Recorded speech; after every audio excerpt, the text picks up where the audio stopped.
tidak jatuh. Pesawat itu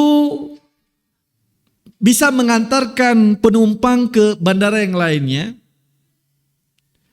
Si guru tersebut ataupun si pilot tersebut harus memiliki keterampilan. Begitu juga dengan guru. Jika yang memang kita inginkan adalah keberhasilan dalam pengajaran bahasa Arab, si guru tersebut mau tidak mau harus memiliki keterampilan dalam mengajarkan bahasa Arab.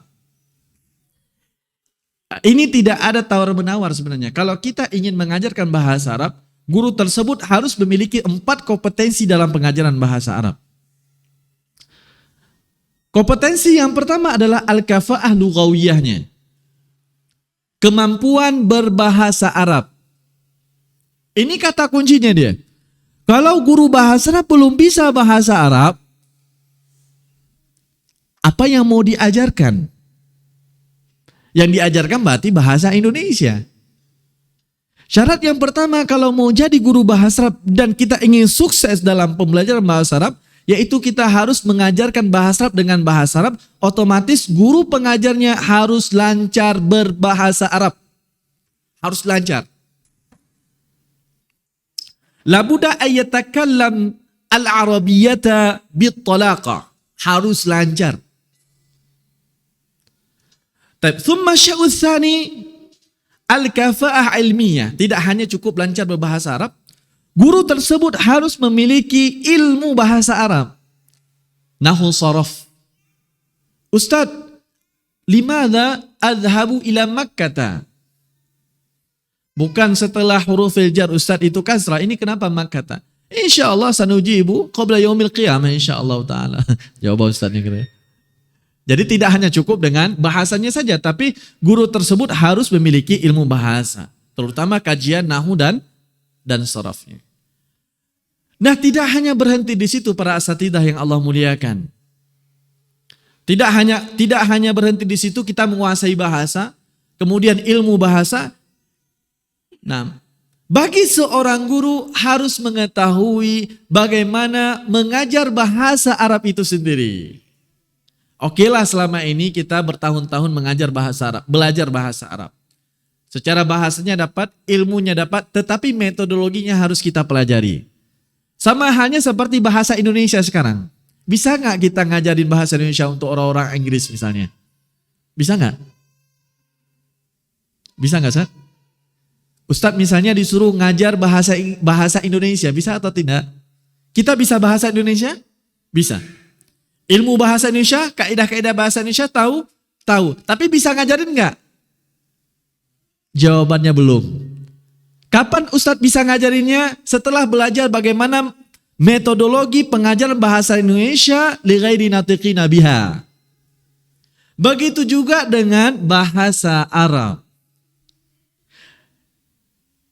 Jangankan kita orang Arab sendiri, perlu mempelajari bagaimana pengajaran bahasa Arab li ghairi natiqina biha. Beberapa kali saya ngisi training itu alhamdulillah yang ikuti orang Arab, alhamdulillah dengan izin Allah. Tapi masya Allah dengan ketawaduan, tawaduknya para masyayikh ya. Saya sempat sampaikan bagaimana mengajarkan bahasa Arab, pengajaran bahasa Arab untuk orang Arab gitu. Tapi masya Allah syekhnya mengikuti, ada yang dari Yaman, kemudian ada yang dari Sudan, kemudian juga ada yang dari Mesir gitu. Berapa kali saya mengisi training. Dari apa yang sudah dipraktekkan, nah, rupanya terbukti apa yang saya sampaikan gitu. Nah, tidak semua orang Arab bisa mengajarkan bahasa Arab untuk li ghairi natiqina biha. Makanya oleh karena itu ini harus menjadi PR kita bersama juga, ataupun catatan penting ini. Jadi ketika melihat orang Arab jangan langsung diambil. Mungkin saja beliau pakar fiqh, pakar tafsir, pakar hadits. Makanya ketika ngajar bahasa Arab nggak bisa. Karena metodologi ini harus diikuti. Ikut daurahnya, ikut pelatihannya, ikut trainingnya. Nah, kalau tidak diikuti ya tidak bisa gitu. Nah, beliau nantinya akan terjebak mengajarkan bahasa Arab untuk orang Arab. Mungkin di lain waktu nantinya bisa kita buat dalam waktu 3 hari insyaallah ta'ala.